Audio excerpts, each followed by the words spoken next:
माझ्या कवितेचं नाव आहे तरुण बाप. मुलगा म्हणतो, पप्पा तुम्हाला कविता करता येते का? बायको म्हणते, तुम्हा प्रेम करता येतं का? आई म्हणते, तुला बायकोशिवाय सुचतं काय? वडील म्हणतात, तुला कधी आमची आठवण येते काय? बहीण म्हणते, रुसलास रे रमलास रे. बहीण म्हणते, रमलास रे संसारात तुझ्या. बहीण म्हणते, रमलास रे संसारात तुझ्या. भाऊ म्हणतो, आठवणीतनं कधीच गेलास रे तू माझ्या. ऑफिसातली गोष्ट काही नाही हो वेगळी. ऑफिसातली गोष्ट काही नाही हो वेगळी. इकडून तिकडून येता जाता बोलतात मला सगळी. सीनियर बोलतात, सीनियर म्हणतात विसरून स्वतःलाही. सीनियर म्हणतात विसरून स्वतःलाही कामात झोकून द्या. ज्युनियर म्हणतात, सर अहो जगा आणि जगू द्या. रडायलाही वेळ नाही, रडायलाही वेळ नाही. सगळीकडून झाली आहे कोंडी. इकडून तिकडून कधीतरी काढलाच थोडा वेळ. इकडून तिकडून कधीतरी काढलाच थोडा वेळ. तर शंकेच्या नजरात अडकते हो मुंडी. मुलगा होणं म्हणजे आशीर्वाद की शाप? मुलगा होणं म्हणजे आशीर्वाद की शाप? चिडका असो वा शांत, मी एक तरुण बाप. मी एक तरुण बाप.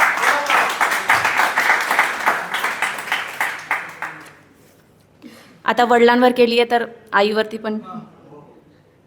कित्येक दिवस प्रयत्न करते पण कविता काही जमतच नाही. कित्येक दिवस प्रयत्न करते पण कविता काही जमतच नाही. अशी कशी ग तू आई? एवढा मोठा ग्रंथ तू, अवघडसा मंत्र तू. एवढा मोठा ग्रंथ तू, अवघडसा मंत्र तू. मला लिहिताच ग येत नाही. अशी कशी ग तू आई? क्षणाक्षणाला तुझी आठवण, अखंड प्रेमाची तू ग साठवण. क्षणाक्षणाला तुझी आठवण, अखंड प्रेमाची तू ग साठवण. सुगंधी मोगरा आणि तूच जाई. अशी कशी ग तू आई? धैर्य ही तूच नि शौर्य ही तूच.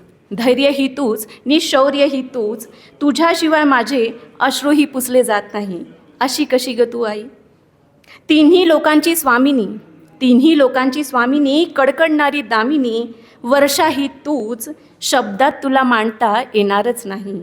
अशी कशी ग तू आई? अशी कशी ग तू? वेळ आहे का? ओके. तिसरी कविता आहे स्त्री. स्त्री तू समजून घेण्यास किती गती अवघड. स्त्री तू समजून घेण्यास किती गती अवघड. कारण तुला तू समजण्यासही नसे ग तुला सवड. तर घे आज तुझ्यांसमोर घे आज तुझ्या सवे सर्वांसमोर उघडते हे गुपित. देणगी ती दैवी नसे ग तू शापित.